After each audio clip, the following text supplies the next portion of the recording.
to say it all. That was it.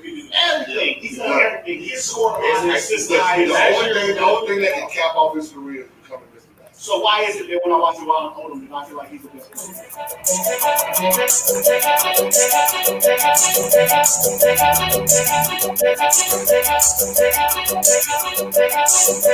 Every time I watch Ron Odom play, I feel like I'm seeing something special. Like I'm seeing something that I'm not gonna maybe not see again.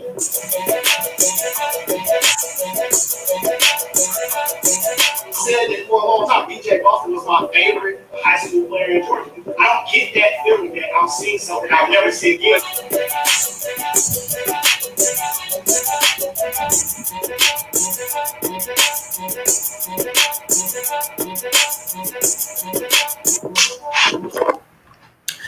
It's the Love the Game podcast. We're in the building. It's another sucker-free Sunday. A lot of basketball been played. Look, lot already yawning. Y'all wore lock ass out this weekend. You done for. My boy. Woo. What's good? 805 prize on. What's happening? What's up, brother? How you doing? B Will in the building. What's happening? Chilling. Trying to save my band. I'm trying to save my bandwidth work before I start blasting people on Twitter for these tweets. Hey, I'm giving up the rock early, dog. Let me get Big Lock in here. Lock, what's popping, dog? Yo, Lock's way is the only way. Hey, clear out. 1-4. Yeah. Hey, B, go ahead, dog. I'm running into the pit. I'm clearing out. We don't get out of the rotation. You know what I'm saying? We don't got to get out of rhythm. I like playing in the rhythm anyway. You know what I'm saying? A lot of people don't understand that, but okay, you know what I'm saying? I mean, you know, I got some things in my mind because I just feel like nowadays people hide behind tweets and people, or not even hide, or they just say what they want to say on Twitter, and you may not even know what's going on. You may not know that person. You may not know that person's past. You may not know that person, who that person's helped. And like, I don't know. I just have seen like what I feel like is an increase of like just weak ass like stuff. Am I weak?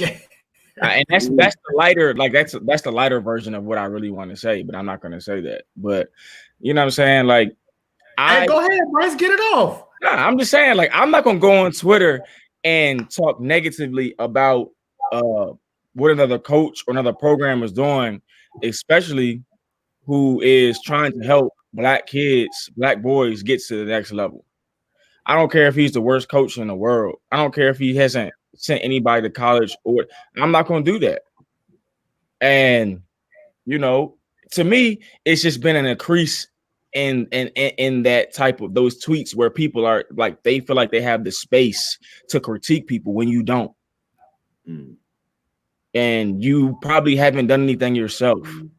So, you know, that's just my first thing. And, you know, like, bruh, like you don't really, you know, that's just my thing. I'm not going to critique. I'm not going to stand, you know, I may not even like that person. I may not even like, I may feel some type of way like, man, he's not even really like my kind of guy.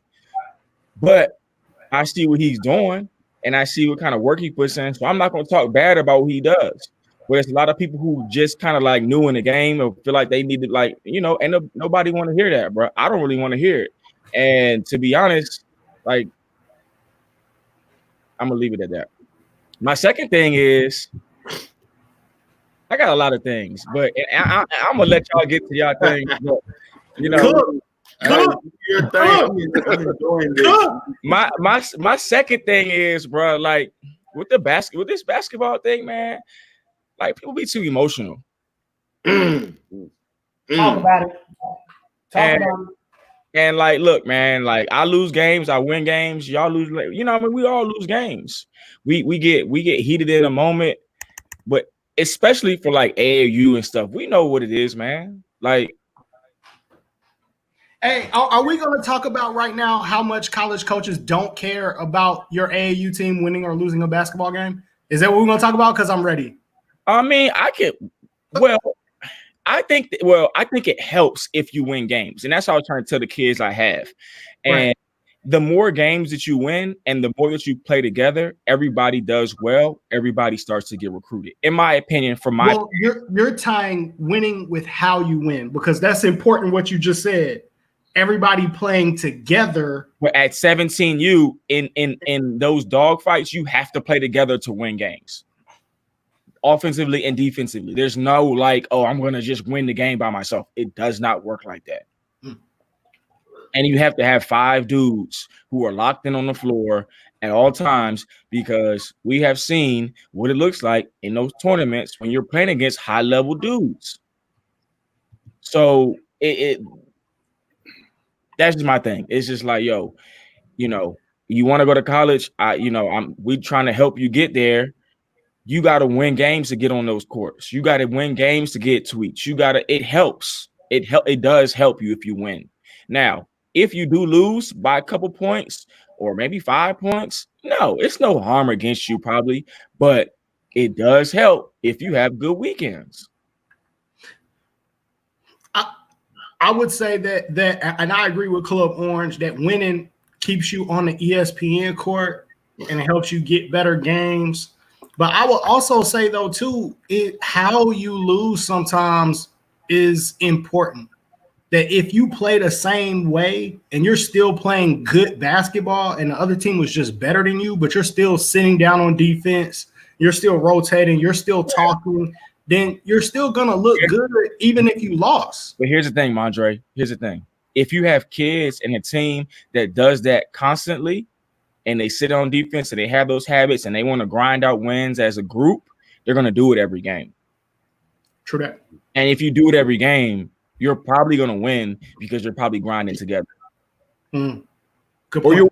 You'll win more games than not, I should say. You may not win every game, but you'll win more games than not. Good point. I'll put that. Put yourself in position to win. You'll put yourself in position to win. So, like, and so that's my thing. Is just like, yo, you don't know what you're talking about. So a lot of people get on Twitter and like, I'm kind of just tired of that shit, to be honest. And people, you don't really know me personally. Irwin County, what up? So you don't know how many years I've been coaching. You don't know who I've coached. You don't know you know what I'm saying? Like, you don't know. Like, so how are you going to talk about somebody and what they're doing and who they've helped and who they have? You just don't know. So my thing is like, man, people just got to watch what they tweet at this point. I just feel like it's getting out of hand. Do you think that's because of the pandemic and people don't have anything else to do? No, probably partly, but I think it would come out either way. It would come out either way at some point. I think this is a good quote by AJ White, man. Hating ain't healthy. Hating ain't healthy. I mean, hating ain't helpful either. My other thing was, people also complaining about AAU as far as, oh man, we need to play at this time, or we need to play on this side, the regular size courts, or we need this and we need that. AAU is different. It's not high school basketball. You don't have a locker room to prepare. You don't have, trainers to stretch you out. It's not glorified. It is like you're in the back gym sometimes. It's hot. Mm-hmm. It's like, it's a character building kind of thing. And if you're playing against this other team that has some dogs and they came to show up and they ready to work, and you're not, because you're like, oh man, I don't have no time to warm up. Oh man, I can't. Like, bro, you're gonna get beat. And a lot of times, a lot of these kids complain, and I don't think it's their fault. I think it's the people that are around them. They have a lot of people that are giving them all these things. They're saying all types of shit in their ears. But when it comes down to it, to the nitty gritty, we hot. I'm hot too, bro. I don't want to be here, but I'm here trying to help your child out. It's hot. It's 100 degrees in the gym. What you going to do? Are you going to step up and guard your man and try to compete? Or are you going to say, oh, shit, I'm going to let that ball bounce over there. I don't feel like getting it. Oh, man, I don't, shit. Nobody can see. Oh, no, we watching you. I can see it. Do kids that play that way expect to get an offer playing that way? Yeah. Why do the people who are sending these tweets expect them to get offers playing that way when they're not winning 50-50 balls, they're not sitting down on defense? Bryce, you live in this day in and day out, man. What are that's my thing? That's my whole thing with it. It's like, if you're playing for us in this short amount of time, and I can't get you to perform those acts for a weekend, what makes you think you can do it for, at the next level? If you can't do it for 2 games where you're grinding and giving it all you got, so by the time that you leave here today, you are exhausted, how are you going to do it at the next level? For me, that's frustrating, because it's like, you have an opportunity. This is an opportunity. Even in the pandemic, you have an opportunity. There are, you're being streamed. So people might be watching you. You don't know. We don't know. I'm getting so teary-eyed right now. My boy Bryce. I'm just saying. I just, for me, Bryce talking about it right now. Bryce talking about it right now. I'm just saying. To me, it's just like, man, like these. I don't want to. If you're playing on my team, I'm going to tell you the truth. I'm going to tell you how I feel, and it's not to hurt your feelings. It's to prepare you. Try to prepare you for what you're about to, try to face, or what you're facing, or what you're going to see. Yep. And if I can see it by myself, I'm pretty sure 4 or 5 coaches at the college level on their coaching staff are going to see it. So who's telling them something different then? Man, everybody tell them stuff. Parents. Yeah. What Penny said on the show? Sniper series. Snipers. Bam. Snipers. Bam. So when you're trying to have and believe it or not, in AAU, it does help when you have chemistry. I get that we see mixtapes and they have one, maybe one. No, it really helps you win games when you have like 5 or 6 dudes who are on the same page and locked in.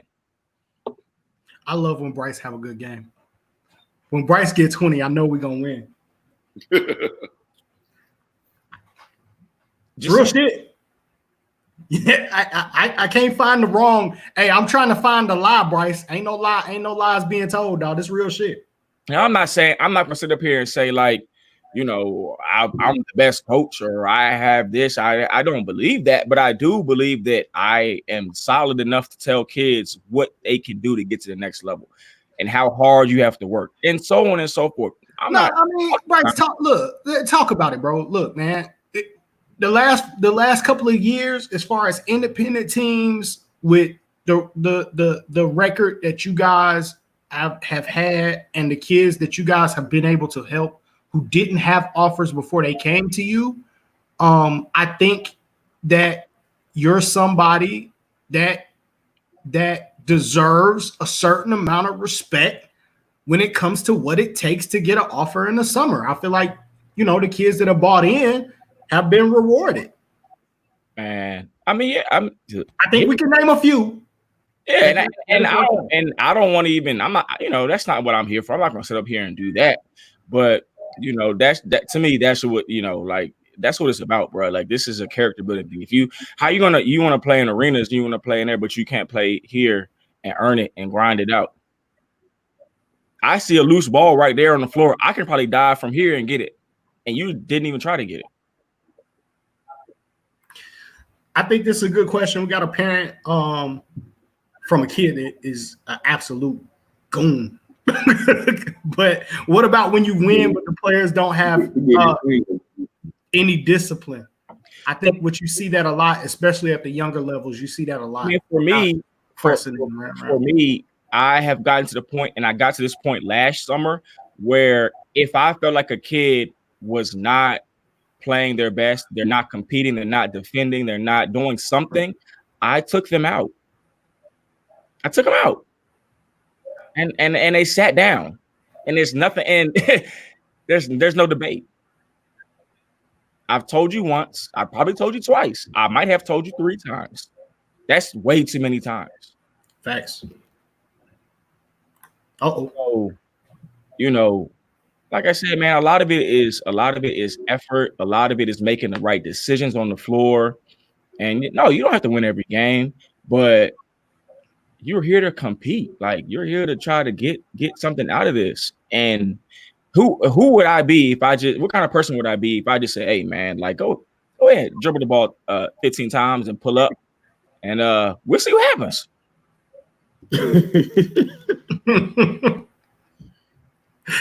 You know, some parents want that. Well, you know, and then those parents are gonna wonder why they don't have the same. Look, these kids. I told these kids the other day. I said, man, it took us 2 years to get these Nike jerseys, bro. There was a lot of work to get these Nike jerseys. There was some dudes that came before y'all that played in jerseys that had no logo on them. Real talk. I will take my jersey back. Like, and I'm not saying that to be a jerk. I'm not saying that to be rude. Like, it was dudes who put these jerseys on who went to work. So how dare you put this on and say, man, I'm gonna jog up and down the floor? Like, nah, bro, it don't work like that. If you're gonna do that, you can wear other jerseys. Or you could do something, you could go somewhere else. So, and that's just not for, I don't think that's just for me specifically, my program. I think that could be for anybody's program. Like, how are you just going to show up and feel like that you can do what you want to do? I'm with you on that. You know, that's my thing. Is like, bro, like the basketball community is cool. It's great. You know, there's trainers, there's coaches, there's, you know, SUV, there's everything, scouts. These people have everything they need. But let's not cross the line. Like, let's not do that. Let's not cross the line. Let's not cross the line. So do you feel like a ton of your players, well, I'm not saying your players, they just feel entitled? That's why. I don't know. But I think that when you have a lot of people, different people coming at you, it's hard to build chemistry as a coach. And it's hard to get kids to buy in, even if it's a short amount of time to get them to perform. So they might be. They train every day. Mm-hmm. They have everything they need. So that could be it. And when you get in those battles and when you get in and it's hot, and you, man, I don't know if I want to be. Maybe this ain't for you then. Wait, when you're saying hot, you're actually talking about the temperature of the gym? Yeah, I mean, like, that was an issue. I'm just saying, like, it's uncomfortable. If this is not the most, this is not high school basketball. AAU basketball is the trenches. Like, this is not. If you can. My thing is, if you can survive and do well on even the independent circuit, you have a shot at playing college basketball. So what are you not giving it off your for? I get it. Like I said, high school basketball, you got locker room, you have time to warm up, you got the trainers stretching you out. So this is a little different. It's a little different. And you have to want it. Like, you have to want the ball. You have to want to box out. You have to want to defend. You have to understand that you might get bumped. You might get shoved. You might get.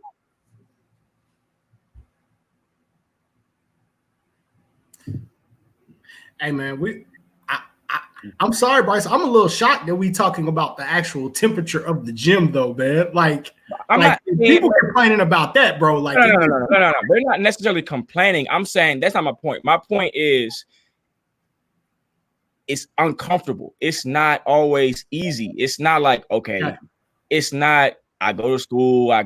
It's different. AAU is different from high school. I'm saying, and I'm not necessarily saying that people complain about the temperature, but it's uncomfortable.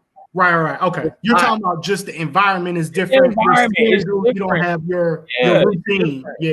Okay. The routine is, but when you step on the floor, it's so, oh man, let me take 5 to 7 minutes to see if I feel like playing hard. Like, bro, don't work like that. When you step on the floor, like for me, I need to see, I don't even need to see you score. I need to, something in my mind has to click and say, he wants to play today. Oh, he boxed out. He might want to play today. Let me throw him back in there. Oh, he dove on the floor. Oh, okay, he did knock down an open jump shot. He might want to play today. So, but when I don't see that, and I don't have that kind of time to where I can say, oh.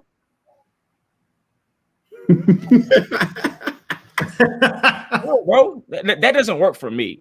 And that's not for any, and again, I'm not speaking on anybody directly. These are things that I have done made adjustments with over the time, because you take kids from different places. This kid might come in and he was allowed to shoot 20 times. This kid might come in and he didn't play defense that well, and he didn't play help side defense. So I've taken this in, like, I don't have that kind of time, and I can't tell you over and over and over again what to do. You're 17. Yeah. I told you once, we're playing help side, one pass away, we deny, whatever. I told you got to box out. There's nobody exempt. There's not an exemption from anybody else. Like, if you're on the floor, you got to box out. And I just don't, I want to, and for me, it's just like, yo, I'm trying to prepare you for what you're going to see as best as I can in my mind.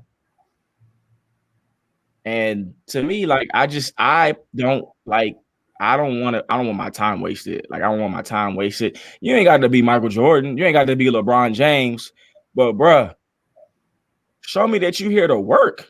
That's it. That's it. So when I tweeted out, like, high school is not the same as AAU, that's what I meant.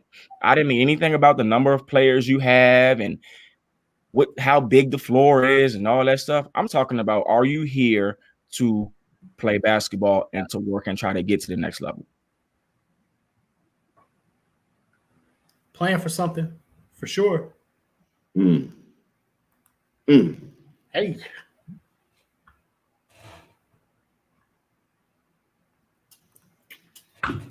What? I mean, to me, like, I'm done, but that's one thing that I cannot go for, is like not competing. Hey, Bryce, you hot dog. I'm gonna keep giving it to you until you pass it back. If I keep talking, I'm gonna start saying people names, and I don't want to do that. I'm just saying, I'm gonna keep passing you the ball until you pass it back. You got to turn down the shot before I stop giving it to you, dog. I'm done. So, Bryce, why do you think kids don't like to compete? I don't think that they are. I don't think it's their fault all the time. I don't think they understand the differences between, like I said, the difference between AAU and high school. And I think, like, it's just different. Like, it's just a little bit more, to me, it's a little bit more backyard. If that makes sense. Sometimes it makes sense. Sometimes it's the same amount of time to put in a full offensive system. You don't get to practice every day like a high school coach. Sometimes you grinding it out like you in the backyard. It's hot. You playing against, you know what I mean? You trying to, you like going hard. Yeah. You may not get any fouls, but we know in Georgia high school or whatever high school association, you know, you're probably going to get some more of those calls if they're up on you and things. You may not get those in AAU. So this is where, for me, if I'm watching a kid and he has X amount of offers to wherever he has, but he may not be able to handle I'm about to pass it. I'm done. But if he can't play physically in the summer, how can he do it in the winter?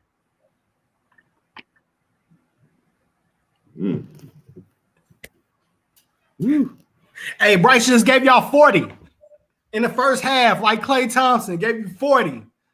Limited dribbles. Yes. Bryce just gave you 40 with limited dribbles, dog.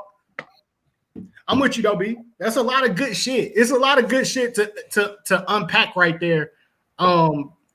It's a lot of good shit. I want to go to this. Let's see here. We talked about this before. Parents got to remember the AAU coach is most of the time volunteering. Even if coaches are getting paid, they're putting in more time than their pay. I think, Bryce, we kind of talked about this last week with me and Locke, just kind of talking about people forgetting about the fact that, hey, man, you're talking about a coach that's picking guys up, dropping them off, Uber, trying to get them an opportunity. And sometimes people lose sight of some of that.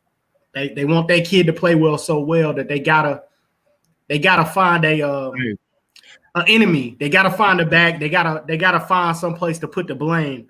A lot of times it falls on the coach. And I mean, I've honestly considered not coaching anymore, like AAU, numerous times, because you get tired. Like I mean, it's just like, come on, bro. At a certain time, you got to take your daddy and mommy goggles off, and you got to see what we saying. Oh, say that again, Bryce. Say it one more. You gotta take the goggles off, man. Like, take the daddy goggles off. You gotta take the daddy goggles off. Like, it's funny because I had a conversation with a parent over the weekend.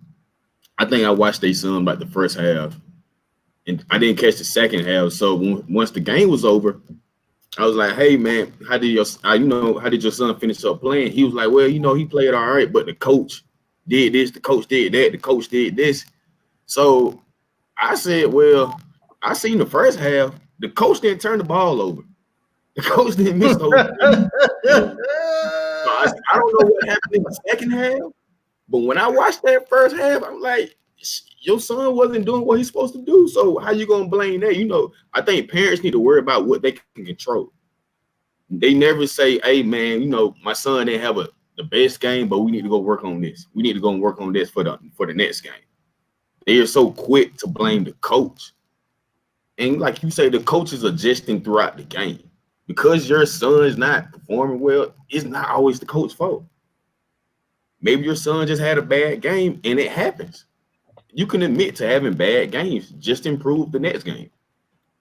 And I want to say, and I feel like I've said this consistently since summer basketball picked up, it's okay to have a bad weekend. It's not the end of the world. It's a bad weekend. We've seen kids have a bad summer, come back to high school, have a great high school season, and then go play unsigned senior, or the first live period in April, play well, get their offer, and go to school. Only takes one school to like you. It only takes, playing well one time. Like, as long as you learn from it, it's okay. But a bad weekend is not a bad weekend just because you didn't drop 20. Right. That's a problem. Like, everybody thinks that's a bad weekend. Like, you could have played well. You just didn't shoot the ball well that weekend. Right. But were you still making the right basketball play? Yeah. You sitting down on defense, as Bryce said, were you communicating? Were you doing the non-negotiables that college coaches are looking for their program? Like you said, a good point. Like, a lot of these parents they have to really look themselves in the mirror and ask themselves what they're looking for when it comes to their son or their daughter. Because we're talking about basketball as a whole. And basketball is played all across the state, girls and boys, as you said on Thursday. They got to understand, like, what are they looking for? Are they looking just for their son or daughter to score 30 points and that's all that matters? Or are you looking to breed a winner? Because if you're building a winner and breeding a winner, then that's going to carry over in life. I don't care whether you're playing AAU, high school, rec league. It don't matter to me. Locke, and this might even be like too personal, but Locke actually brought a guard to my practice a couple weeks ago, and you can tell him. So Locke brought a guard to practice a couple weeks ago, and he was playing, and I was just like, I don't know, man. He seemed like he got a low IQ. He's talking about his ankle hurts. He off and on. I don't know. right? So he comes back. He comes back about like next week, and he played again. But I actually got to see him play again. Like I really saw him play. I really watched him, and he didn't take no possession. He didn't take any possessions off on defense. He was up on his man every time, trying to give it everything he had. Offensively, he was trying to make the right decisions. If he was open, he tried to make the shot. And most of the time, he made the shot. So I was like, how did I miss that? But it's the same thing. Like you got to really look at see what you're looking at. And a lot of times we don't watch all those. Like if somebody shoots the ball and you're standing there watching it go over your head, you're not competing. Like you're not trying hard. So the kid ends up playing and he does pretty well. I mean, he gets 10 points, a couple games, probably a couple assists, 3 or 4 assists or whatever a game. And he's playing, he's competing, he's getting work in. After the game, he asked me, so how do you think I can get better? So what level do you think I really am? And I gave him my honest answer. Yeah. And I said, look, man, I think you got a chance to be a really good Division II player, maybe Division I, depending on how efficient you are on offense. But I could give him that. I could give him my opinion because he played hard.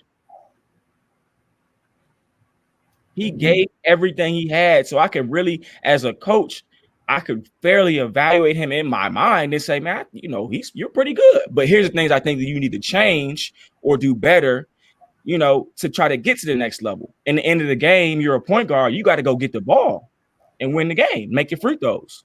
Just small things like that. Like AAU coaches, yeah, we volunteer for the most part. We can't, we're not going to have time to do all that stuff. So, but at the end of the day, like I said, he played hard. And so I can give him my fair opinion on what I think he should be doing to move forward. If you don't do that, I'm lying to you. You're lying to yourself. Yeah, got to be open to those evaluations of what somebody's saying about you. And what Bryce said is critical, though. That if you're not going 110%, it's hard to even get a solid evaluation of you, because if you lazing around, then they don't get to see everything that you can do. What hard is that? And like I said, it doesn't take 10 minutes of playing time for you to play full speed. When you hit that table and you sub in, if you guarding your man or it's a loose ball, whatever it is, the box, I can see right then and there. It's go time. Like, oh yeah, he locked in. Yeah. He locked in. Let me let him rock out. Coach Jordan, what up, bro? So that's my whole thing, man. It's just like, I try to keep it positive. You know what I mean? I don't even want to go down. I don't want to go down that route with people, but like some of the things I say and some of the things we say are fun, and it's fun. Like we're trying to keep it, comedy a little bit, but let's not cross the line. Real talk. I think that's fair, Bryce. No, you good, me, Bryce. My boy. Hey, my boy, 57 off 11 dribbles, dog. Hey, my career high is only 24, so I'm good for him. You had 40 tonight, though. That's the thing, man. Like these kids, like, dude, if I get on the court, even now, I'm going to tell you, I'm going to bust your ass. I'm going to compete, bro. Like, I don't care. Yeah. So if I can do that, and yeah, I'm out of shape, you're probably going to get past me a few times, but I'm still going to go hard. But you know what, Bryce? It's so hard for players to accept a coach like you telling them the truth, because what you said at the beginning about Twitter, we have so many people tweeting out just some bullshit. Like it's okay that kid didn't play well. You don't have to tweet about. Like I probably watched about 15 games on SUV TV. I did not tweet on every game that I watched. It's okay to go watch a kid play or to watch your kid play and not tweet anything about that kid. It's okay. Mm-hmm. Mm-hmm. I begged Locke. I'm like, Locke, please tweet, please drop a tweet on this kid. And that's not because I know Locke. That's because I felt like he earned it. I felt like he played so hard. Yeah. And he made such a significant difference. I felt like he was owed that. But I got a question for y'all. Is that valued by the people who are tweeting and doing write-ups on kids? I think somebody put it in one of the messages, the comments. Like a lot of times all we're valuing is scoring. So like yeah. What are we talking about? And for me specifically, it wasn't even that. I mean, because it wasn't that. I was really watching him play. Like he was locking up the defense. Yeah. And I'm not saying please take this. I hope nobody takes this the wrong way.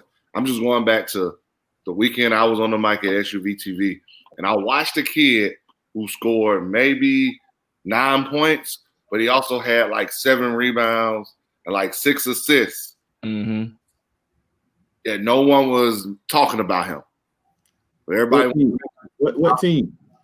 Team Dickerson. I ain't gonna lie, it was Team Dickerson.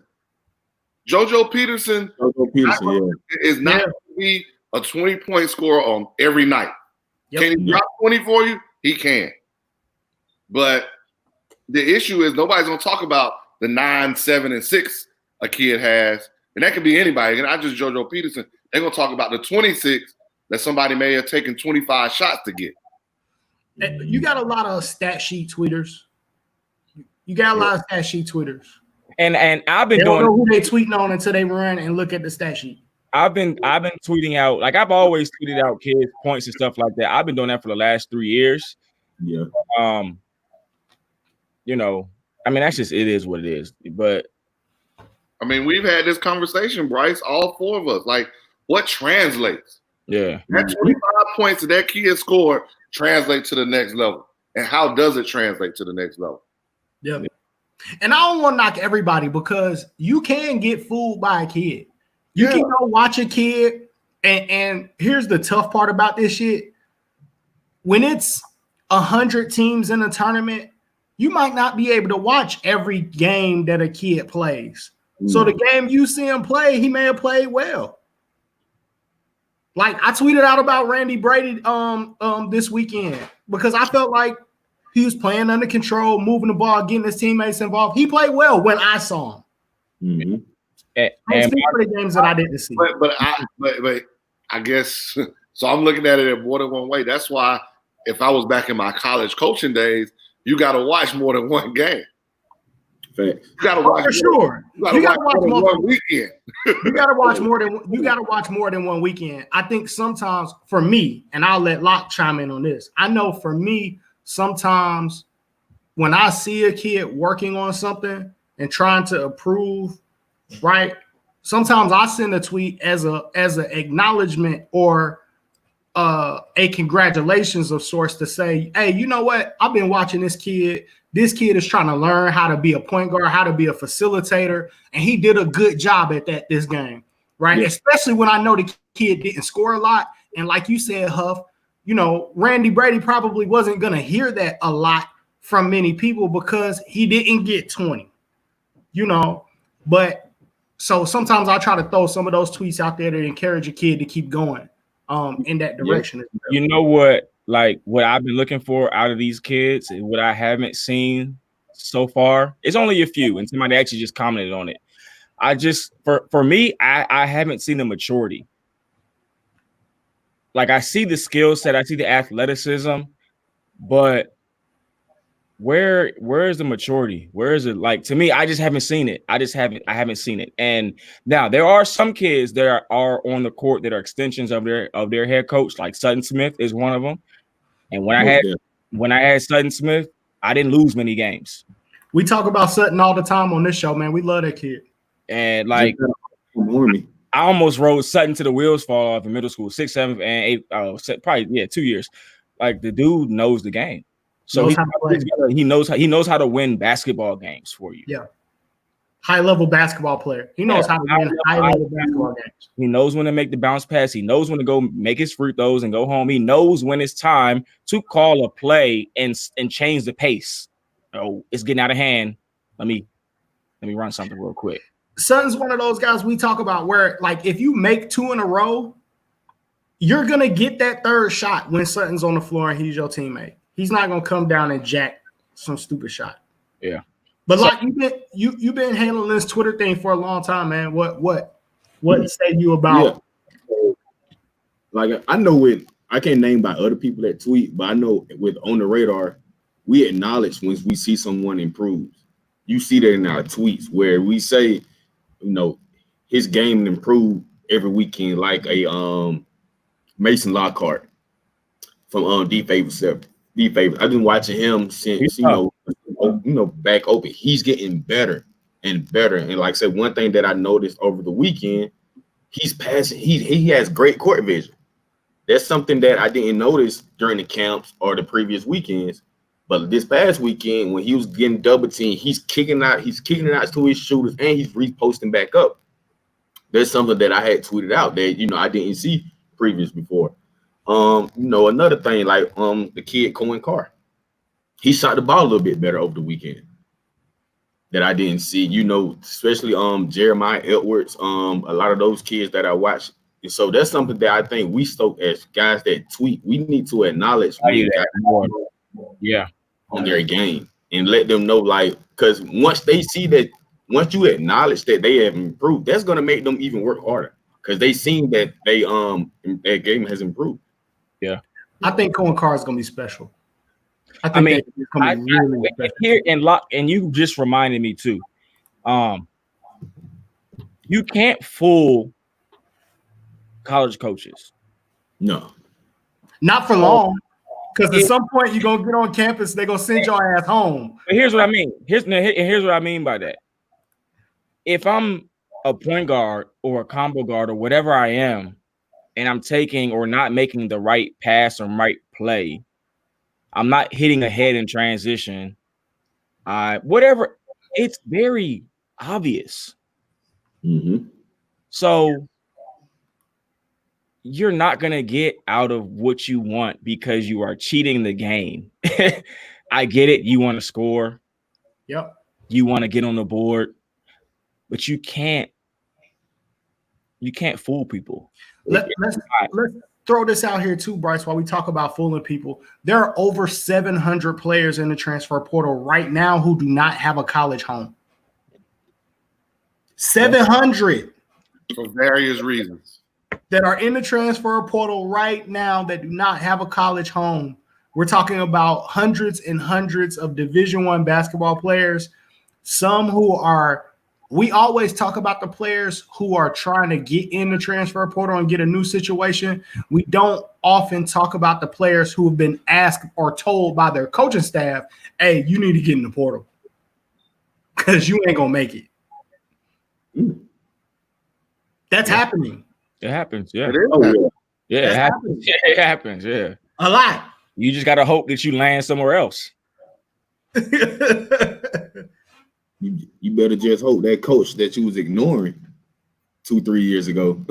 We'll pick up the phone and answer your call now. Let's be honest, there are a lot of players that end up in the portal over the past few years who kind of get humbled. There are some players from Georgia, to be honest, that floated around and are now ended up, please, when I say this, because it's deep free, as my guy Corey Black says, but they went from high-level Division I to NAIA. Yes. There are Division I players that are going to JUCO. Yeah. The kid that I had last year who played on the Georgia Canes was at UMass, and he's now going to JUCO for a year. And I think Bryce and Dre and Locke, it goes back to what we've been talking about earlier about who's in players' ears and telling them what they want to hear, but not what they need to hear. 100%. 100%. No.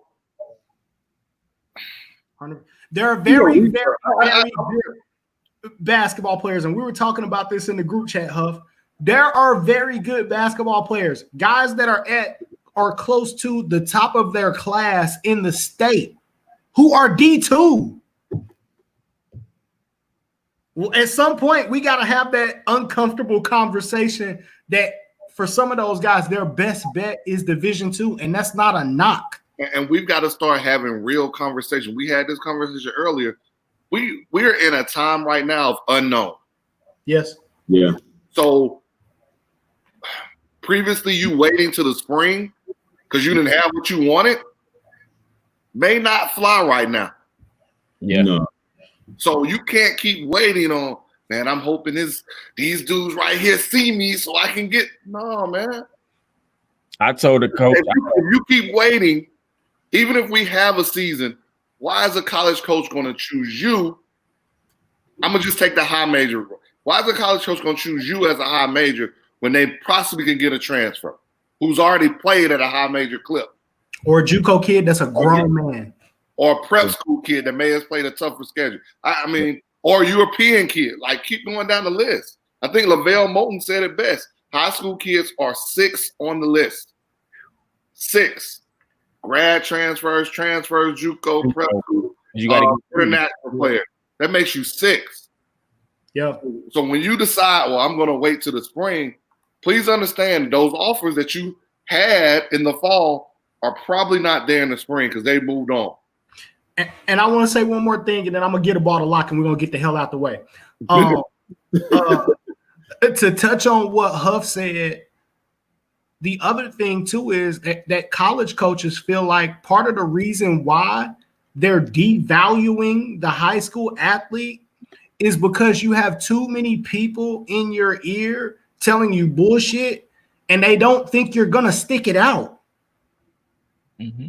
They feel like one or two things is going to happen, and they're both bad for the college coach. Either you're going to play really well, and then you're going to transfer out, or you're going to figure out that the returning players that I have on my roster are going to bust your ass every day in practice, and then you're going to transfer out.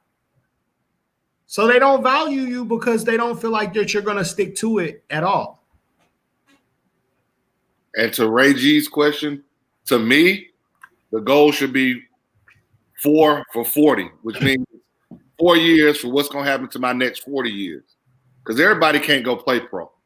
No. We got to start telling kids everybody can go play pro. Even if they play in college at a Division I. Everybody ain't going to play pro. And play great at a Division I. It does not mean you're going to play pro. Yeah, I talked to a few Division II coaches this past week about some of the kids I had, and he like, and you know, they always ask, well, you think he's above our level?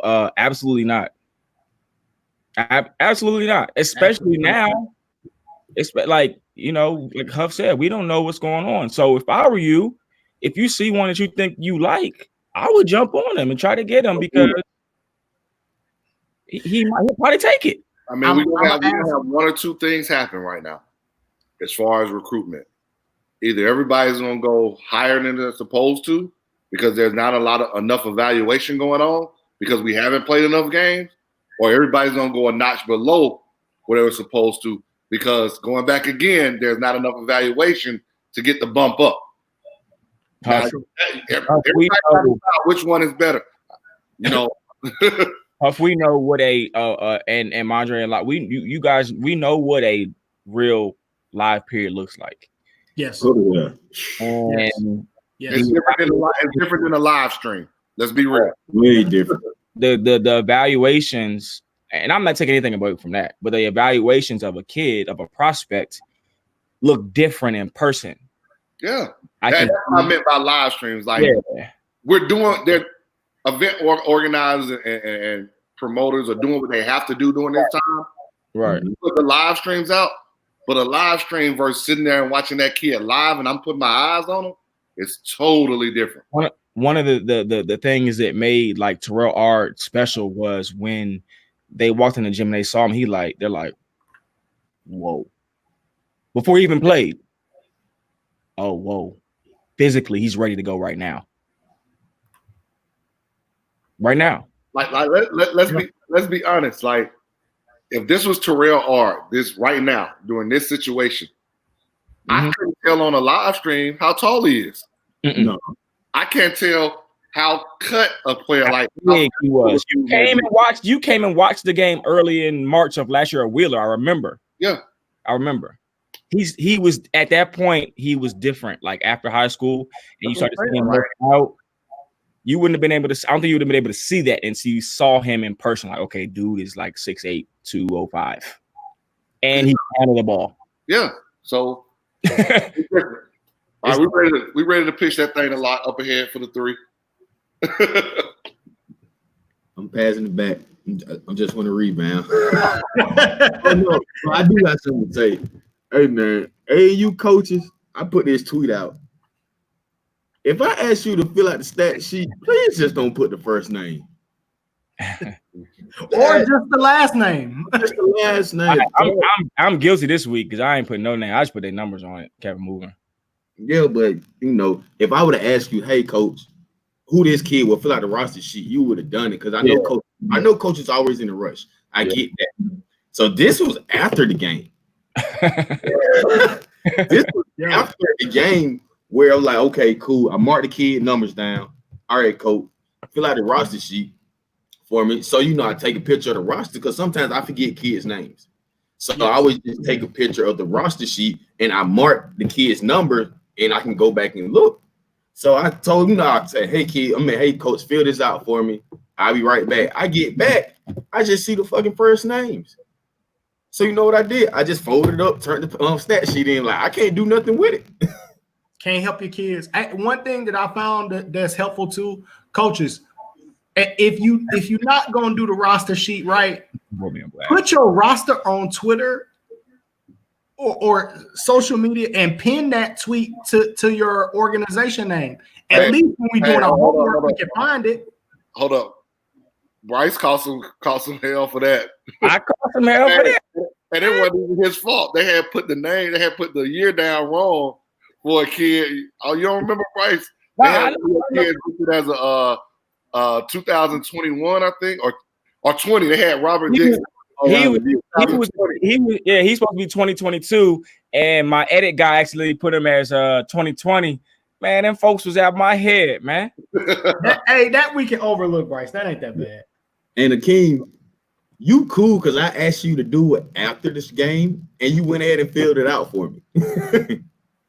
So you good in my book. But you know what? Yeah, that ain't that bad. Like, another thing with the roster thing is when you put out your rosters, it's not for other people to like look at it and say, oh, that's what y'all got this week. Oh, y'all letting him jump around. Oh, he doing this. Oh, it's to help. Yeah, that's a great point. It's to help the media. It's to help the media. I'm trying to connect the dots for a few people, and hopefully they can get another opportunity or another look, another something. This is a good comment too, from Sylvester Williams. Kids need to have their whole name in their Twitter profile. Sometimes I want to shout out a kid, but I can't find them. They make it hard on the media. There are people who are trying to. I would add more because as a college coach, you may want to have their high school and AAU team. I mean, I can add a lot that need to be in there. Hey, I told kids put their GPA on there. Facts. Yeah, I mean, I got asked a great question on Instagram. I'm gonna ask it to the group. We got another great question. Chandra, we're gonna get to you in a second. And your question, which I think is a great question to ask. But yeah, I got questions on Instagram that got asked to me by Devin Price. This question was, what's the number one thing you should know or do to make yourself look better as a potential recruit to a college? So I wanted to put this out there with you guys, and let's give some advice to parents and players right now. Does he mean on the court or off the court?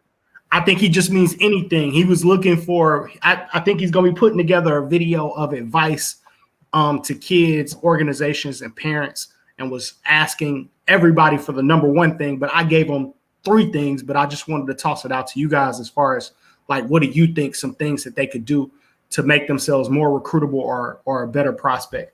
Man, I mean, you got to be able to play at the end of the day. Yeah, thanks.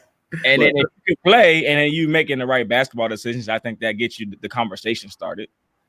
I think that's big, Bryce. Got to make the right basketball decisions. Yeah. And the right basketball decision every time doesn't make the highlight film. Right. You're driving in the lane and 3 people converge, you got to kick that thing out. Right. Oh, my God. Jump stop. Kick out. So y'all remember Messiah? Y'all remember Messiah a couple years ago that played for Brad? Yeah. Messiah's at Campbell, right? Messiah's probably only 5'7", maybe 5'8", but that dude was a point guard. And when he had to kick it out, he kicked it out. He had to throw the lob. He threw the lob. When he was open, he took the shot and made it.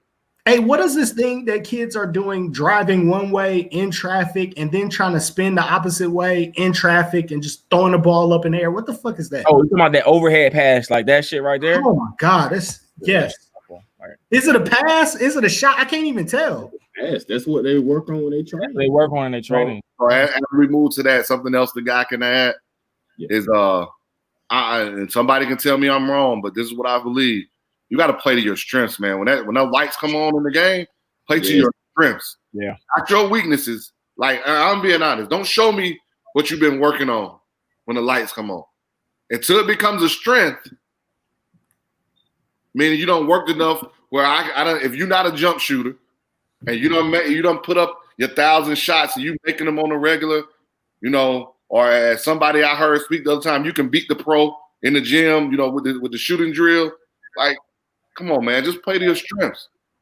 But you got to make open shots. You got to make open shots. You gotta make open shots, especially if you're a 1 through 3, and now probably a 1 through 4 at least. Sometimes a 1 through 5, you got to make open shots. Yeah, you got to be coachable, and you got to give maximum effort, man. I think that in regards to recruiting, I think like what Huff said, you got to play to your strengths, but you have to master your position, in my opinion. So when a college coach says, hey, I need a 1, I need a wing, and I need a big. If you're a wing, you need to know how to play that position. Most kids in AAU don't know how to run the lane, don't know how to run the wing, first of all. So to me, you haven't mastered the position. You don't even know how to run the floor. That goes back to that comment I made. You got to be a leader at something. I mean, if you're a wing, the 1 dribble pull up, and you should be able to knock it down like almost every time. Work on translatable stuff. Don't work on stuff that can't translate to the game. So, I mean, I think it's some simple things. I think that people make it harder than what it is and trying to catch people's attention. And really, you kind of messing yourself up. One thing I put out is I feel like you have to play in the right events to really get looked at. Because some events, I heard kids played in different events and it was like, I did this and I did that. No one said anything about me. Don't matter. And he does. Let me ask you a question on that, Locke. So, because I think that goes to both high school and AAU, right? Mm-hmm. So let's say we get a kid, the chicken circuit, who maybe plays for a high school team that's maybe in South Georgia, and they don't get a chance to come to Atlanta a lot. Then they need to play on the AAU team that's playing in the right events. Is that kind of what you're saying? Yes, if you can play, or you are somewhat a stud, you need to play on the team that's gonna you need to play for a team where you can make a phone call and the guys who's running that event can call coaches for you. Let the guy that's running that event be your middleman. Or the guy who's working, who's a part of that event be your middleman, because you can't call the coach. The coach doesn't know you. But if he sees your kid play, like if I see your kid play, and I got a relationship with the coach, I'm going to call some coaches, or some coaches going to call me anyway and ask me, what have I saw over the weekend? If I see your child doing this thing or your player, I'm gonna let him go. Hey, coach, I got this kid right here. You need to take a look. He fits your style or this or whatever. I've told kids that I kind of currently have too, because they're kind of new to it. And I know that there's a learning curve, and sometimes it takes a little while. Sometimes you got to play on time, whatever case may be. But I've told them, like, look, if you guys can do well here and you can compete at a high level here, you can play at the next level. So you don't have to run all the way around and chase and do all this stuff and go across the world. No, if you can compete right here and do what you're supposed to do right here, get any offer you want. Never have to lead a state. Man, I haven't been past McEachern other than now in the last 3 years. Don't have to. So, and I'm not saying it doesn't work for other events and other people and things like that or whatever. Don't hold it against me, but I'm just saying if you can compete in certain events and perform at a high level and do well, you good. Yeah. For sure.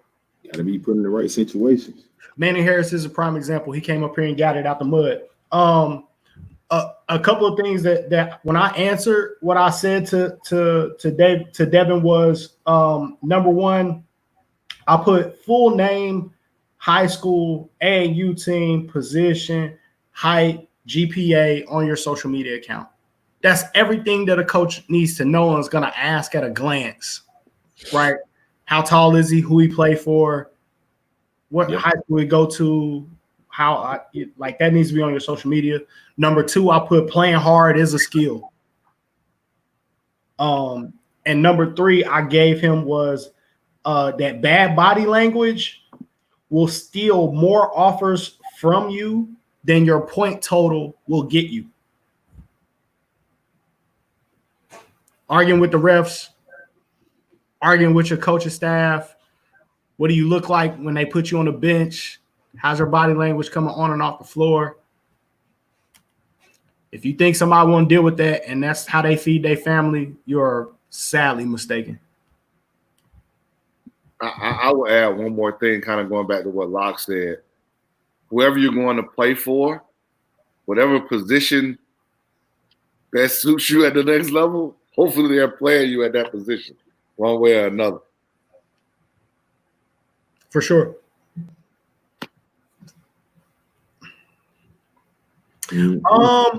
It's some stuff going on. I want to get back to AAU here in a minute, but we've talked about AAU a lot. I do want to toss some high school out here real quick, since we have news and changes at the high school level that we probably need to discuss and put everybody on game on before we close out talking about AAU. For the kids and parents that's watching, we are always going to talk about kids. We're going to talk about players. We're going to tell you who got off this weekend, who we like. I promise you we're going to get there before the show is over. Give us a few minutes and we'll get back to it. But I want to talk about a couple of things for AAU first. I'm going to put this up. Hey, there was a tweet that came out from saying that the GHSA Board of Trustees are going to meet tomorrow, July 20th, to discuss fall sports. Immediately, everybody felt like that was they're going to decide whether or not there will be fall sports. I cannot confirm nor deny that will be what they're talking about. But Stephen Kraft jumped on Twitter and said, please understand that Monday's meeting will be a discussion on how to best move forward with athletics. There will not be any votes to cancel or approve modified schedules. We understand that everyone is nervous about the fall. The BOT and the state office want to play. I wanted to throw that out there to you guys. Have we heard the rumor report on what's going to happen at this meeting? What will be discussed? Do we know what the agenda is? What do we expect to come out of it? I'll toss it out to you guys, see if anybody heard anything. This Huff area. Yeah, right? man. You're the governor, dog. You're the governor, Huff. I don't know what's going to be discussed tomorrow, but I think they're going to try to find a way. I mean, maybe they're going to try to come up with a contingency plan. But judging by what Stephen Kraft said and a couple other tweets I read from people who are on the board of trustees, they do want to play. So maybe they're going to come up with how they make that happen for not only fall sports, but all sports dealing with Corona.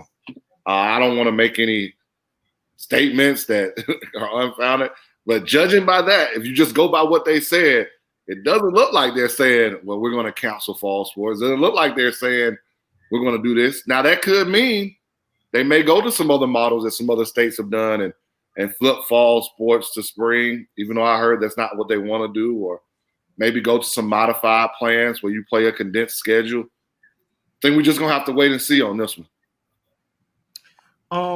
My gut feeling is that there's going to be a direct implication on what they decide for fall sports will directly impact what happens to basketball. Am I wrong with feeling like that those two could be tied together? That if you cancel fall sports, in all likelihood, you're saying that there's no basketball. Am I wrong for that being my assumption? If you judge what some other people who've canceled fall sports or moved them, they haven't canceled winter sports. Okay. They put them back, but they haven't canceled them. Okay. And here's the other part. I had a conversation with someone today that says GHSA can say we're going to play, but also Fulton County or Gwinnett County or Tift County or Muskogee County, whoever it is, they can say, well, our county ain't playing this year. Tough. So I don't, again, we're in the land of unknown right now. So could they take a TBT model and do some type of How you gonna take the TBT model to everybody around the state? That's gonna be I mean, in terms of but in terms of like a tournament kind of thing. I don't know. It's gonna be tough. Yeah. We talked about this on our episode on Thursday. I would love to try to take some lessons learned. I don't know if we have as many lessons learned for football because there hasn't been any football, even at the pro level. I think football gonna be a different monster. And correct. And what we're seeing at the higher levels, as far as pro football, it seems like they're in a scary place right now as far as talking about canceling. Well, the NFL hasn't put out a protocol for those players, but they want them to show up to camp. For sure, right? So, subject right now. They're in a very weird place, right? But even for college football, you see a lot of, you're seeing big conferences in college football say there will be no non-conference schedule. The only place where you're not seeing those type of calls being made is here in the South. In other areas, big conferences, right? We're talking in Pac-12, Big Ten, where they've said, hey, we're only doing conference games only, which is essentially the way I understand it, and I could be wrong here, so I'm open to correction, is that they're essentially pushing back the schedule. If you say we're only playing conference games, when most of your games in the early part of the season are non-conference, essentially you're delaying the start of the season without saying that that's what you're doing. Right, you're pushing it back a couple of weeks, 3 weeks maybe. Okay, yeah. If you're talking about college football, if you're talking about college football, that's where I thought. Like your first conference game could be anywhere from 4 or 5, maybe 6 weeks out, depending on when your bye week is, right? Well, most conferences are playing 8 or 9 conference games. Okay. What does only having conference games?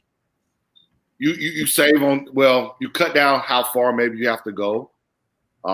You're limiting your region. Yeah, you're limiting your for most. So you may not be traveling to a hot spot. Yeah. So for most conferences, you're living in your region. So so you can kind of control your. You can kind of control it better. Yeah, I think so. But here's the other problem is that if you're in the SEC, Georgia still travels to Missouri. For sure. I will just say this, and we talked, we talked about it at large on Thursday's show, like full blown safety plan of what we thought maybe could happen. Mm-hmm. I don't want to go through all of that again on this show, but I will say I would love to see some sort of testing, some sort of protocol about how we handle a positive test, just because I believe that's what leadership does. Leadership says, if this happens, we're going to do this. If that happens, we're going to do this. Here are the rules. Here are the standards that we're going to go by. So I would love to see those standards be put in place, because I believe that's what leaders do. So we're talking about leadership right now? I'm talking about when the governor is suing the mayor to not have a press conference. Man, don't get me started, bro. You going down Huff Lane now. The only mayor you want to sue, by the way, because there are other ones that are mandating the mask. You know, I don't sugarcoat stuff when I'm talking about what's right and what's wrong now. Hey, 1-4 Huff, let's go. 1-4. Like, come on, let's be serious, man. Like, what are we really trying to do? Are you doing it because she's a woman? Like, is that what the governor's trying to do, or what's the whole idea behind it? Like, I don't get it. I know it's not great leadership. Like, I'm gonna go back to a sports analogy right here, or a sports concept. Whether you think that the NJCAA was right or wrong, junior college, for what they did in changing their schedule, it showed leadership for them to do it. Yeah. They kicked the can down the road. They just called the ball and said, this is what we're doing. Agree with it or not, this is what we're doing. This is how we're going to move. We're all in lockstep together. We're having a season. It's going to go from this time to this time. Here's how many games we're going to play. Boom. This is what we're doing. I agree. Leadership cast a vision for everybody else to follow. And it's pinpoint. It's exact. It's precise. It's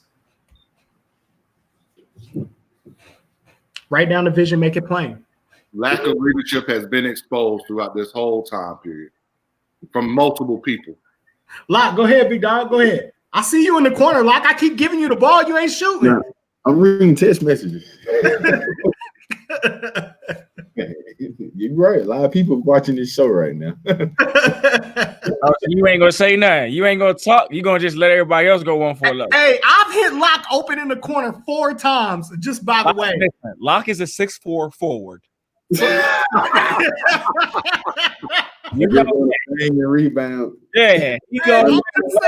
It's always said that I don't pass the ball. I done hit Locke in the corner 4 times.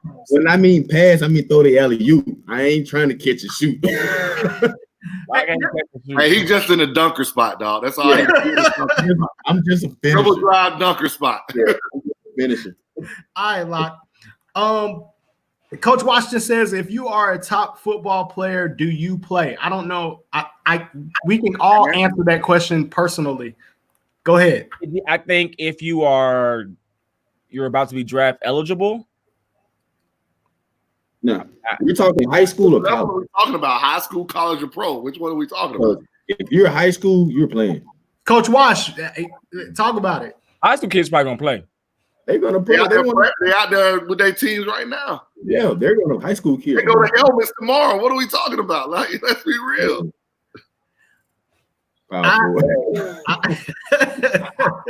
Hey, he's a 6'4" power forward. You can't throw him the ball.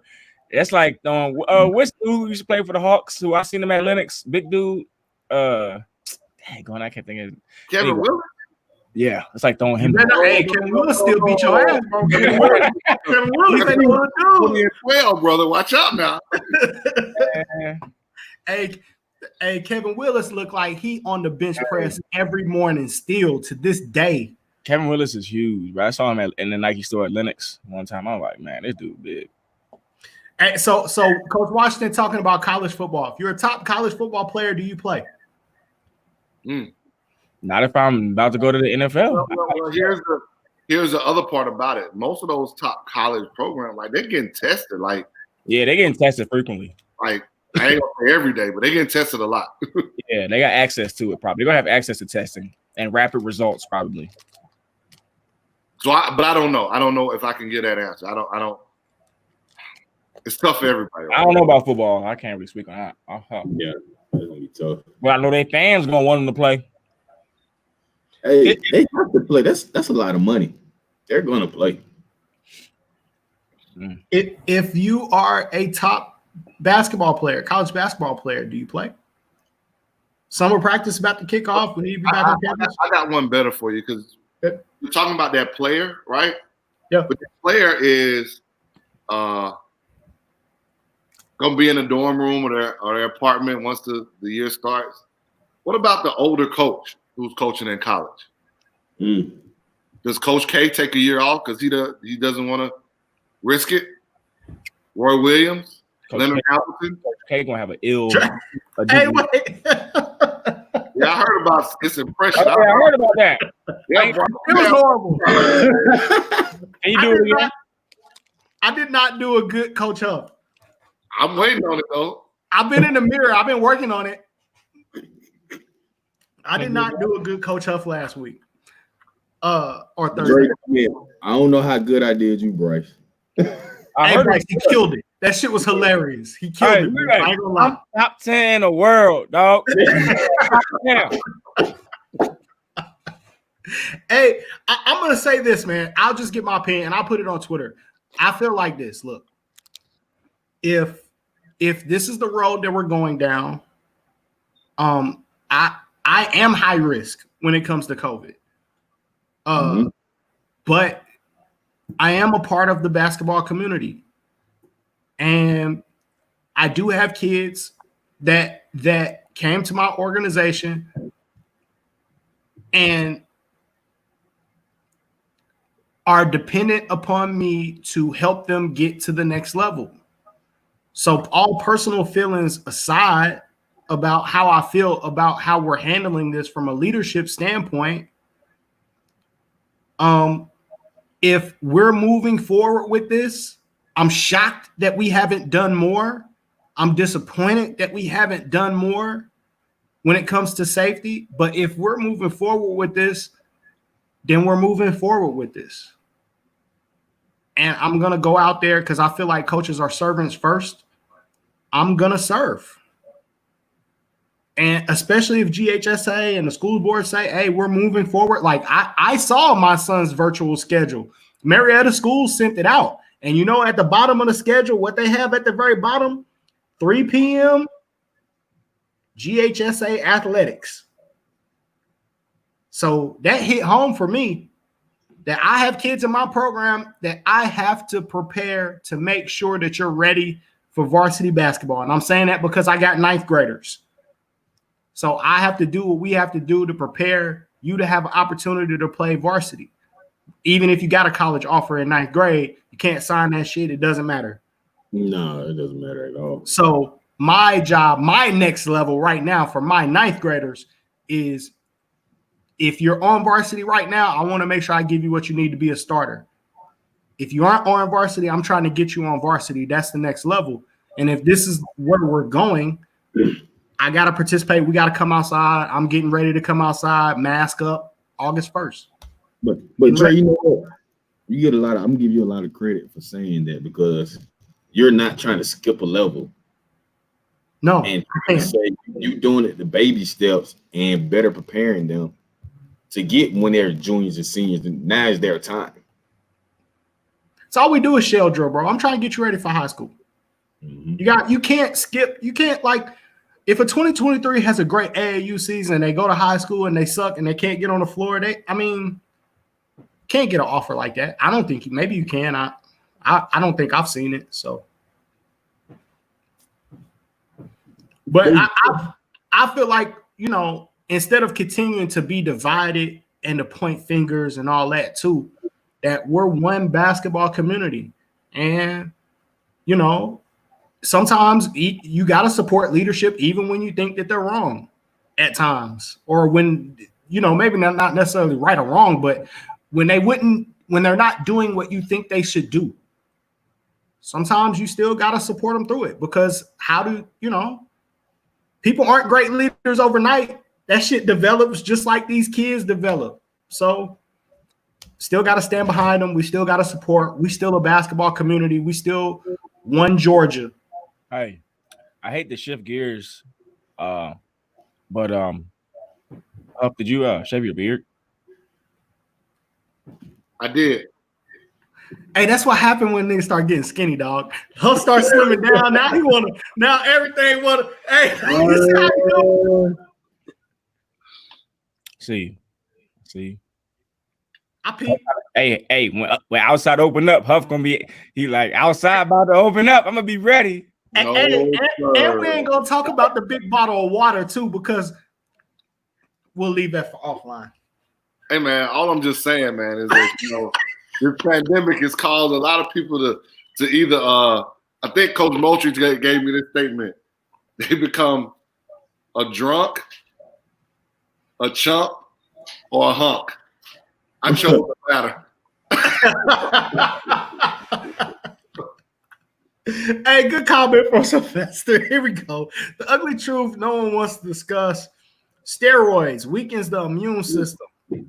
COVID is deadly for people with weak immune systems. You will see a lot of top circle football players sit out, and he's talking about college, and he's talking about steroids.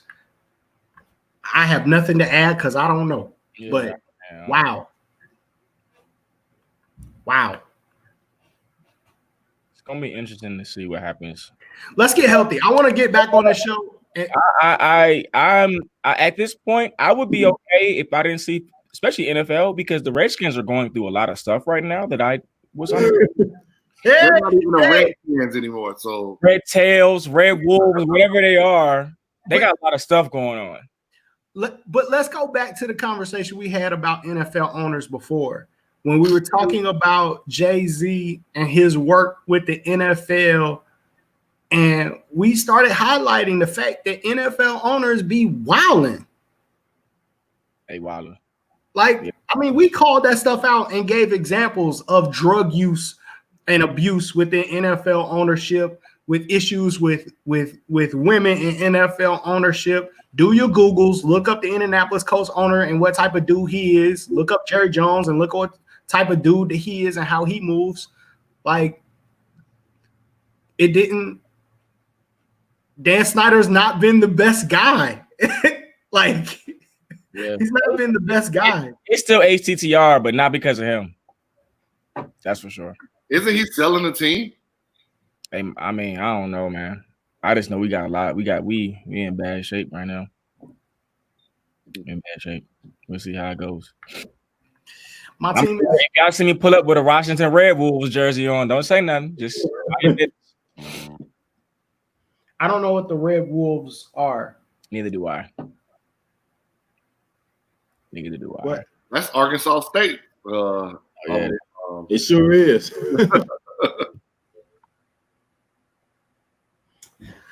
We'll see, man. More news on Monday. As far as GHSA that season, I will never cheer for the Washington football team until someone else owns the team.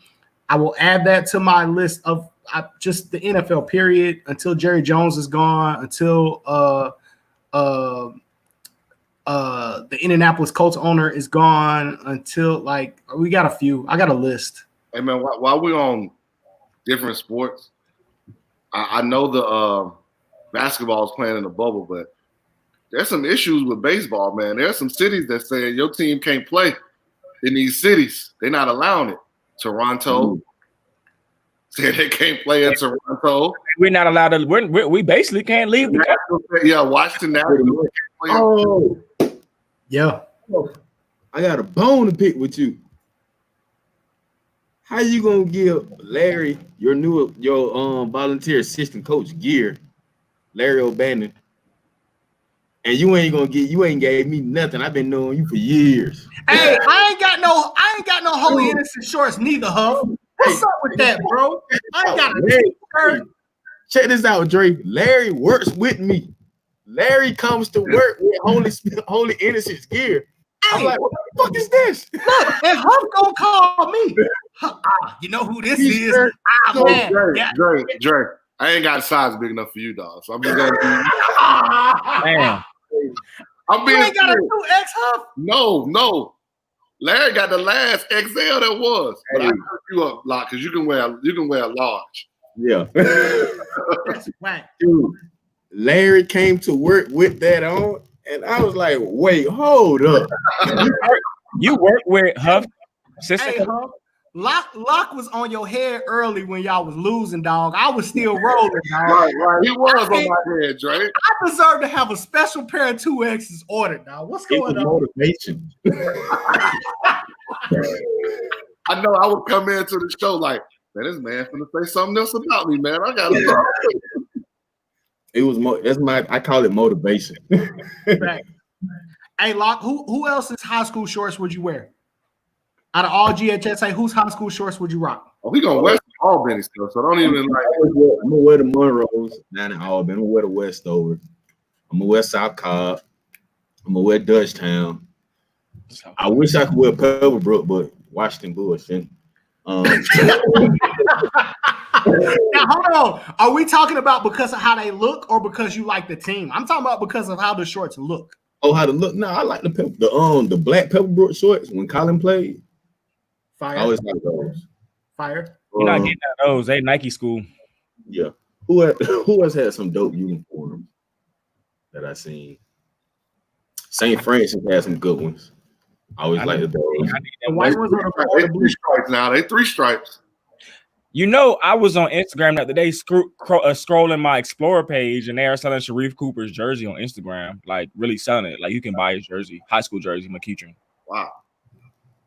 That's crazy. I mean, if you were in the purple back in the day when Coach White was at Miller Grove, they had some. Yeah. You got like purple though. I know Bryce can't wear purple, so. I mean, I got some. Yeah. Is it, hey, now, Bryce Huff, being that y'all high school coaches, is it wrong that y'all celebrate the culture and wear shorts from another school? I don't wear shorts from another school. Like, would that be out of line though? I'm not wearing shorts from if I wore Langston Hughes shorts, wearing gear from another school, so like if I wore Langston Hughes shorts, would that be out of line?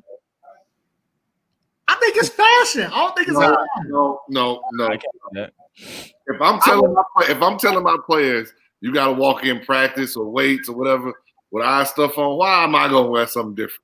I walk around with a school shorts that's in our region, wearing them. Nah. I with some Lithia Spring shorts this season. Hey, quiet as kept. I would wear Kel shorts. Yeah, you go hard though. Yeah. Kel got good uniforms. Wheeler. I'm not wearing Holy Innocent shorts because Huff won't give me none. I'm not wearing no high school. Westlake too, man. I like them. Westlake back in the day, I know Bryce loaded up with that Westlake gear back in the day. Westlake got good gear. You ain't getting those shorts out of Coach Rogers, so go ahead. Hey, he was collecting them right after the game. That's where I got it from. Hey, bro, take your jersey off, put them in. Hey, Coach Williams, on the lowest of keys, can I get some of them Drew Trotter shorts though? Wow. Can I get on? Wow. Sylvester made a good point. What about East Coweta? They do have 15 uniforms to choose from. Oh, he definitely came on the show. That's facts. I don't know if I got enough purple. Hey, let me ask you this question. What team have you saw that had the best team shoes? High school. I know all the kids wear their own shoes, so I don't know who got good team shoes because everybody got different shoes. Our wore team shoes. My group had 3 different kinds, but we had team shoes. I feel like team shoes are all the same anyway. Like, you can swag them out. No. Kyrie's, same hyper dunk, same hyper revs, all that. PG's, Kyrie's, everybody got the same. Yeah. When MJ Walker was at Jonesboro and they had these colorful Under Armours, them were the best. They was ugly, but they was different. They was ugly, but they was different. And I won. And right then I said, damn, I'm gonna play for Jonesboro. I'm a grown man talking about go playing for a high school because of the shoes. One thing I wish Fulton County was Nike because Yes, sir. Hey, let me get them Kales, dog. Hey, them Kales do go hard. Hey, hard. I hope you got a 3X. They got some hard ass uniforms, dog. I hope you got a 3X, coach. 2X, please. 2X. Hey, Bryce, Dre gonna come in the gyms with the rolled up shorts. Hey. Hey, if I lose some weight, shit, I might cut my beard off like Huff. Shit. With his knees out. That got me bent. With the Robbie arm wrestler shorts on. With the Band-Aid on my eye. Band-Aid. Shout out to the boy. With the Band-Aid on my eye like Robbie. Hey, Birth King. Yes, sir. Shout out to the boy. Y'all seen the picture of him dapping up the ref? Hey. Yes, sir. After he cursed him out and told him to call the fucking foul. I'm like, this man is. Hey, let's get to it, man. Let's talk AAU. Let's talk about stock risers. Let's talk about the guys we saw that play well this week. Any surprise names? Well, there's one name who he's continues building up every week. It's Corey Black kid, and I'm gonna see Black because I see Black about like Deuce, Travis. If he finds the right situation, who's gonna let him develop, he's gonna be a problem at the next level. TSU, baby, Deuce. Yeah, hey.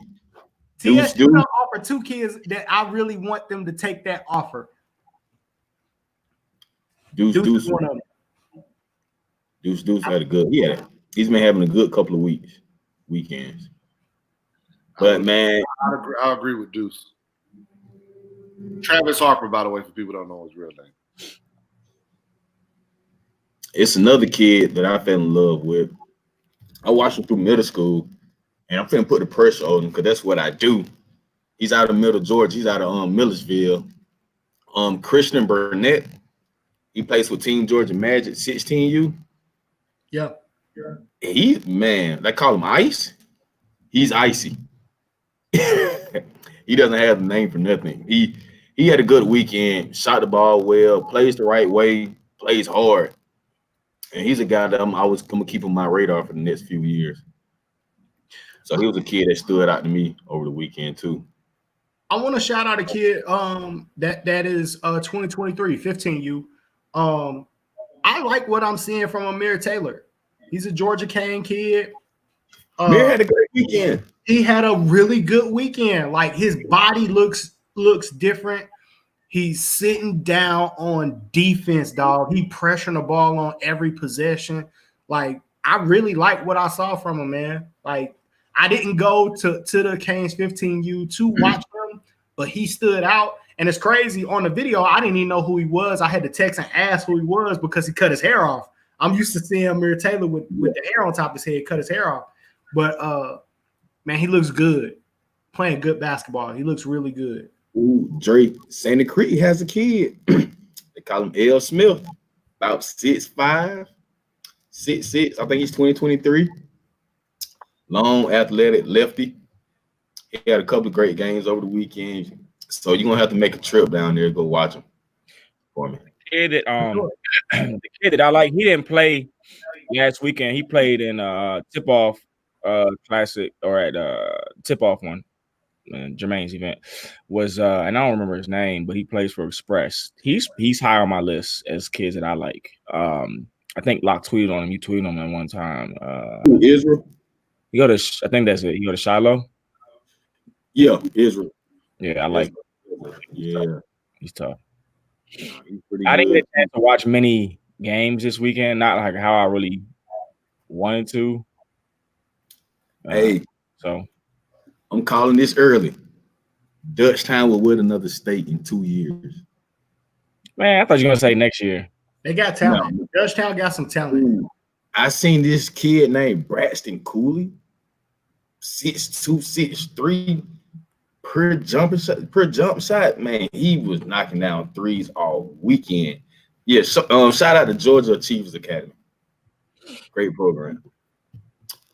They got a few kids, and I'm saying it now. Dutchtown is going to win the state in 2 years. They definitely had some good. Let me find. There was a couple of kids. I got more. A kid from New Orleans that I like that picked up an offer from Southern University. Let me go back and find his name. Cameron Carter. Cameron Carter. Played for New Orleans Elite. I do got one. Really, hey man, kid got afterburners, man. He's a blur with the basketball, kind of crafty with his handle. Still got some learning to do. Got to learn how to play with pace, be able to change speeds, but can finish over the top. Shot the ball well, played defense, competed. Like he played really good. He played really good. If I am, well, let me say two things. People tweeting and saying, college coaches, you need to jump on so-and-so. Stop it. Does not make them jump on so-and-so. 100%. Stop Secondly. it. Hold on. It depends on if you got some clout. If he had clout, he wouldn't say that. He wouldn't say jump. He would have texted directly to the coach. Yeah. Secondly, Kyle Duncan. Yeah. Ooh, hype ho. Hey. Yo. Yes, Hey. sir. Hey, Ivy League. Hey. Yeah. Ivy League. Yeah. That's all I'm gonna say. Kyle Duncan, Ivy League. But see, a kid like Cal needs his senior season. Yeah. I think though, with what I've seen, he gonna be all right either way. I mean, it's gonna help him. It's gonna help him for sure. I agree. It's gonna help him. It's only gonna help him. But from what I've seen over the summer, yeah. No. Freshman you kid. That's no bias. That's no bias. They don't know the history. Hey, they think I just popped up this year. Like, hey, man, like, oh, no bias. You was a 2021 OG now. I'm about to Right. retire. I be telling you. The standard. When I first got in the game, it was all about Georgia exclusive. They don't know how many people came out of that program. Hey, the top kid in Georgia came out of that program, Matthew Cleveland. Hey, Madison Durr. Hey, man. Yeah, Ashton Malone. You had AJ. Bobby Moore. Bobby Moore. There's a list. There's a long list. I like Jalen Deloach too, man. He's good. Yeah, he's good. I really like what I'm seeing from Jalen Deloach. I feel like you're seeing defensively. We always say the easiest way to get on the floor at the next level is to play defense. Guy that can guard multiple positions, tough, rebounds, finishes around the basket. Like, I like what I'm seeing from Jalen Deloach. I really do. Yeah, he's a good one. He's good. He's solid. It's two programs y'all gonna have to watch. 16U that I feel. D favor Celtics. They got good credit, but they fucking play hard. They play hard. Yeah, they play hard. They got three kids: Gaddis, Health, Mitch Taylor, Mason Lockhart. I think all three of them are getting interest from Kyle Bakersfield, and my dude Akeem does a great job with them. They're good. They always fun to watch. Another team is the Tennessee Fury. I watched them play. I ain't gonna call out the team, but Tennessee Fury went in a 2-3 zone. The other coach on the other team got mad as hell. Man, this ANU. We playing 16 ANU. You playing a zone. You playing a zone. He couldn't adjust at all. And he was hot that he couldn't adjust. Only thing you heard, swing it, swing it, swing it. They lost by 8. That's all I'm gonna say. But and then Tennessee Fury is a team that y'all probably have to catch out sooner or later. I told Sean they don't need to be playing in the back gym. They need to be on the ESPN court playing up 17U. Got a ton of good players on that team. And parents, if we're not on the ESPN court no more, don't text me and say we ain't getting no love. You gotta win games. You got to win games. Yeah. We're gonna be in that. You got messages over the weekend. Oh yeah. That's what you're saying. I'm about to change my phone number in a minute. Sheesh. So why you think you're getting these text messages? You ain't about to bait me, bro.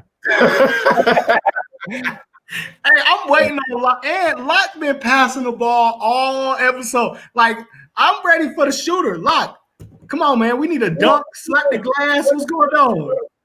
Only thing I say, and this because I know a lot of AAU coaches, like, I feel like every program should do this. Give your coach 24 hours before you hit them up. Trainers, parents, give them time to reflect. Because they just coached multiple games over the weekend. Give them time to reflect. Don't have them hemmed up in the corner, talking about what went on. Give them time because you don't even know what's going on in their head.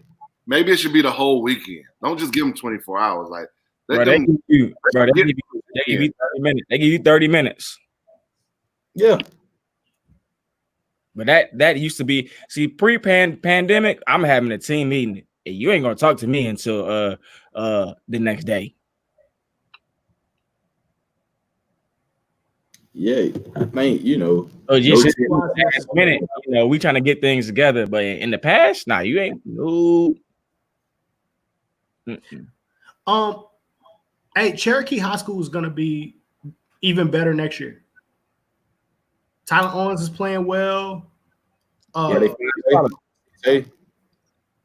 Elijah Tucker's playing well. Cam Pope is playing well. Cameron Pope got the juice. and I hear they're getting a player. Cameron Pope is the Canes, right? Yes, sir. Yeah, I hear Cherokee is getting another player that's going to help out. So, hey, man, I feel like they're going to be improved. The 15U Canes is the best team in the program right now. My honest opinion. Hey, you need to go tell the parents that. Oh, no, they said they the best program in your program because Jelani Hamilton. Oh, he's tough. Out of Cumberland Creek. He walked in the gym one time. I said, "Hey, bro, you could play 17 if you want." He's like, "You kidding?" I'm like, "Nah, bro, come over here and practice with us." Oh yeah, he's that ready. Yeah, he's ready. Yeah, he looks bored playing 15U. He's big. Set it up. We want it. You want that smoke? Set it up. We want it. Wow. I'm not denying that they're really good. I love all of their players. I watch them a lot. But set it up. We want it. If that's the best, we always want to play against the best, right? Oh, I'm gonna have me a nice 10 piece for that game. Who trying to put it up? Who's trying to put it up? Set it up. We want it. I haven't seen Mondre's team yet, so I don't even know. You always want to play against the best. Always want to play against the best. They have great guys. No, it felt good watching the younger guys, even though I missed the heat. It did. It felt good watching the younger guys that play good basketball. I watched Team Georgia Magic's 2023. They played up 16U and played good basketball as well. The Waterboro kid played for Team Georgia Magic, played well.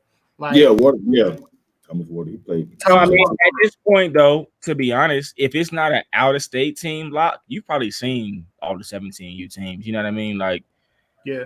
And then with Twitter, you've probably connected the dots. So I want to see team breakdown though. It was another team from Tennessee lock too that wasn't a ESPN court team all the time. I think they had one ESPN game, but they were the Tennessee Panthers. Not what are the Tennessee Panthers? They were all white with orange. Tennessee Panthers are red. Yeah, this team was an all white with orange. I'm trying to look. I gotta find them. Hold on, because they deserve a shout out. Tennessee Bobcats. My bad. Tennessee Bobcats. They had a couple of really good players, but this is another example. I couldn't find their roster online. IG, Twitter, couldn't find you. I wanted to shout out a couple of players. They had a kid that looked like he was about 6'7", 6'8", because shooting ball, was finishing with touch around the rim. They played pretty well. But I'm going to have to do some more research and try to find that kid because searching for him online wasn't working. But Tennessee Bobcats had a couple of good players that I really like. There was a lot of good players and good teams over the weekend. But I heard them boys for Team Breakdown was showing out. Wounds. They said the kid went down the court talking shit and told the kids, I'm finna dunk on you the next play. And he came down there and did it. Goon. And them goons is 2023 now, Lock. Yeah, I know.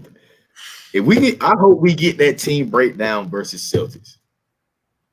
I'm calling out of work for that. I can't watch that live stream. I think you're supposed to get that because they was on Twitter going back and forth. You're supposed to get that August 1st, right? I know. I'm not. I don't know if they're coming back.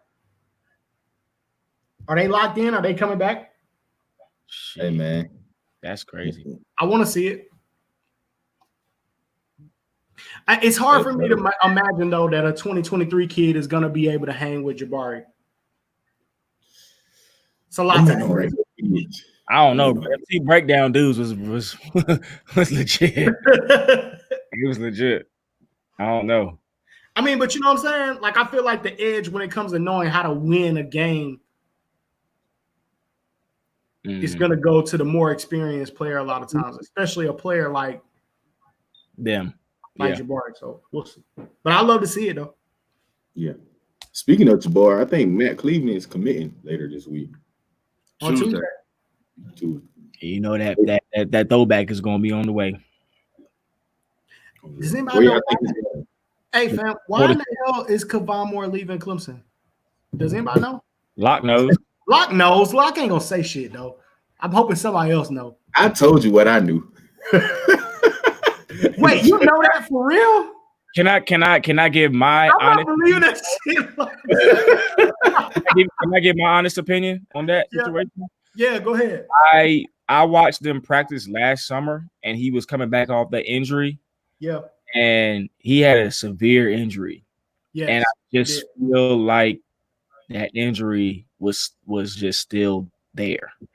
Not he was injured, but it was like it took a step away from him.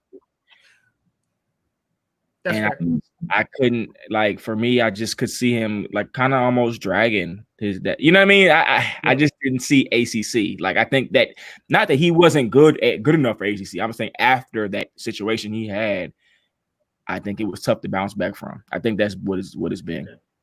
And I want to say first and foremost, prayers up to Kevon Moore. I was just happy and excited to see him on the floor.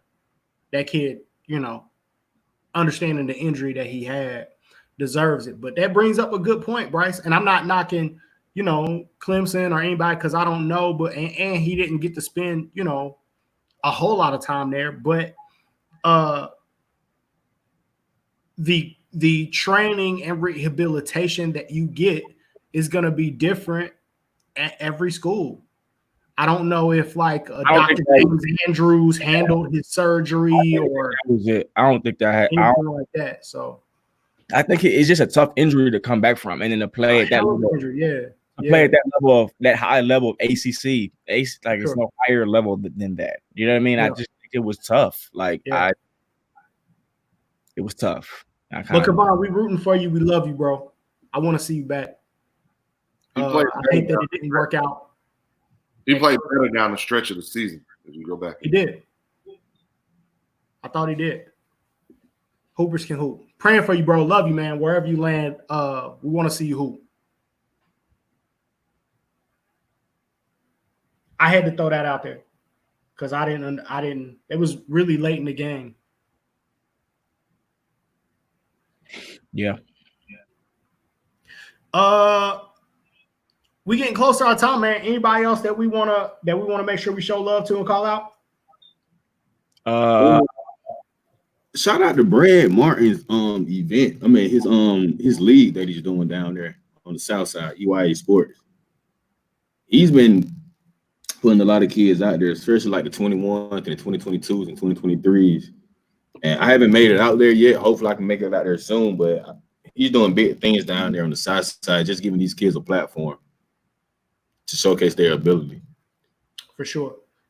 I just want to shout out a couple other guys. I want to shout out Cam Daly. Cam with the HBCU Roundtable is doing great work helping people connect the dots with HBCUs. It's more than just a wave. It's a full-blown movement. We're getting it done. I also want to shout out, there are a couple of other podcasts, man, that are popping up. My dog is going crazy and having issues. But a couple of other podcasts that are jumping up. Coach Juke doing his thing. Warner Robins started a podcast. They got a podcast going down there. Off the dribble, for sure. It's enough love out here for all of us, man. So keep pushing. Appreciate the work that you guys are doing. Value you guys very much, man. So hey, and speaking of Warner Robins, they have a show tonight at 8, which a trainers roundtable where they're having Coach Brad. They got Juke. They got Coach Cameron, Coach Harnett. So as soon as we got the show, I'm gonna tune into that and see what they talking about. That work on show. no doubt. Hey man, that's our Huff. What? There are changes to GHSA rules that we didn't even talk about. Actual basketball game changes that we didn't talk about. We got to talk about that before we go.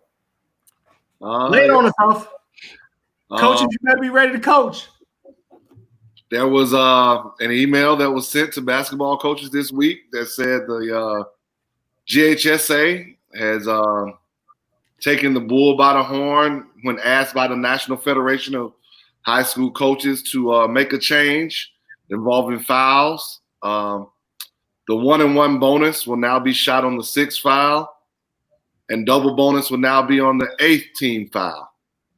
But fouls will be reset every quarter. And the last part of that is that the overtime is an extension of the 4th quarter. So that means the foul count won't reset going in overtime. It's just going to be roll to keep going. Yeah, 4th quarter. So that's new rules. I mean, take it for what you will. Some people may think it could hurt. Some people may think it could help. I'll just leave it there. I don't like when you're in the second quarter and you're already in the bonus and the team is now you're in 1-and-1. The team has now made like 10 free throws going into halftime. I hate that. So could allow you to be more aggressive, Bryce, is what you're saying.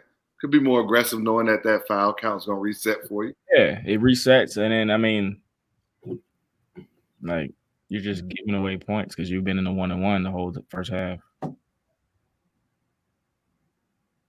I'm okay with it. Keeps the game moving. Yep, I didn't really have a problem with it, to be honest with you. Changes the strategy of the game, though. Yes, it does. Here we go. Hey, man, see? When the ball's moving, now guys want to kick it back out. No, don't kick it back out now. Don't kick it back out now, bro. Hey, man, like Bryce said, I ain't have time to warm up. Hey, I ain't never seen so many kids like got all these apparatuses to warm up, but then you mess around and roll your ankle and you sit out for 3 weeks. Like you got all this stuff. Hey, we better get Bryce the fuck out of here. I ain't had no stuff.